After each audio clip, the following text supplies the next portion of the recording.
ದಿನ ನಡ್ಕೊಂಡು ಬರ್ತಾ ಇದ್ದೀವಿ.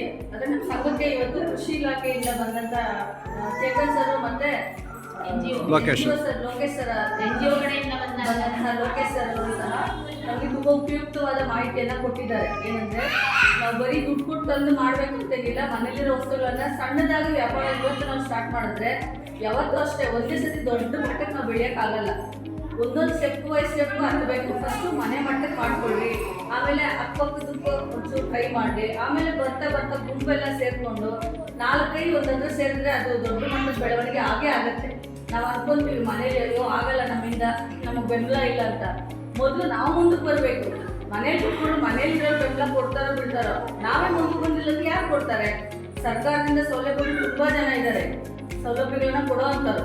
ಇವಾಗ ನಾವು ಮುಂದಕ್ಕೆ ಮಾಡ್ತೀವಿ ಸರ್, ಇವಾಗ ನಮ್ಮ ಸಂಘದಲ್ಲಿರೋ 4 ಜನ ಇಲ್ಲ ಒಂದು 10 ಜನ ಸೇರಿ ಈ ಥರ ಮಾಡ್ತೀವಿ ಅಂದರೆ ಈ ಥರ NGO ಸಂಘಗಳು NGO ಕಡೆಯಿಂದ ಮತ್ತು ಕೃಷಿ ಇಲಾಖೆ ಅವರು ನಮಗೆ ಬೇಕಾಗಿರೋ ಸಪೋರ್ಟ್ನ ಮಾಡ್ತೀವಿ ಅಂತ ಹೇಳ್ತಿದ್ದಾರೆ. ಸೊ ಹಂಗಾಗಿ ಎಲ್ಲರೂ ಟ್ರೈ ಮಾಡಿ, ಆದಷ್ಟು ಪ್ರಯತ್ನ ಪಡಿ.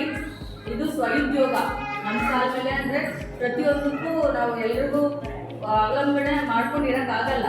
ಈ ಥರದ್ದೊಂದು ಸಣ್ಣ ಥರದ ಒಂದು ವ್ಯವಹಾರ, ಒಂದು ವ್ಯಾಪಾರ, ಒಂದು ಚಟುವಟಿಕೆನ ಶುರು ಮಾಡಿದ್ರೆ ಅದೇನಾಗುತ್ತೆ ಅಂದರೆ ಮುಂದೆ ದೊಡ್ಡದಾಗಿ ಬೆಳವಣಿಗೆ ಆಗುವಂಥ ಒಂದು ಸಾಧ್ಯತೆಗಳು ಇರುತ್ತೆ. ಹಾಗಾಗಿ ಇಷ್ಟೊತ್ತು ಸಭೆಗಳು ಹೇಳಿರೋದನ್ನೆಲ್ಲ ಮನದಲ್ಲಿ ಇಟ್ಕೊಂಡು ಆದಷ್ಟು ಪ್ರಯತ್ನ ಪಡಿ ಅಂತ ಎಲ್ಲರೂ ಈ ಮೂಲಕ ತಿಳಿಸುತ್ತಾ, ಇಷ್ಟೊತ್ತು ನಮಗೆ ಈ ಕಾರ್ಯಕ್ರಮಕ್ಕೆ ಬಂದು ನಮಗೆ ಈ ಥರದ ಸಾಂಬಾರು ಪುಡಿಗಳು ಆಲ್ಮೋಸ್ಟ್ ಅಲ್ಲೆಲ್ಲ ಬಿಸಿಬೇಳೆಭಾತ್ ಪೌಡ್ರ್ ಅಂತೆ, ಸಾಂಬಾರು ಪೌಡ್ರ್ ಅಂತೆ, ಧನಿಯಾ ಪೌಡ್ರ್ ಎಲ್ಲ ನಮಗೆ ಅವಶ್ಯಕತೆ ಜಾಸ್ತಿ ಇರುತ್ತವೆ ಮನೆಗಳಲ್ಲಿ.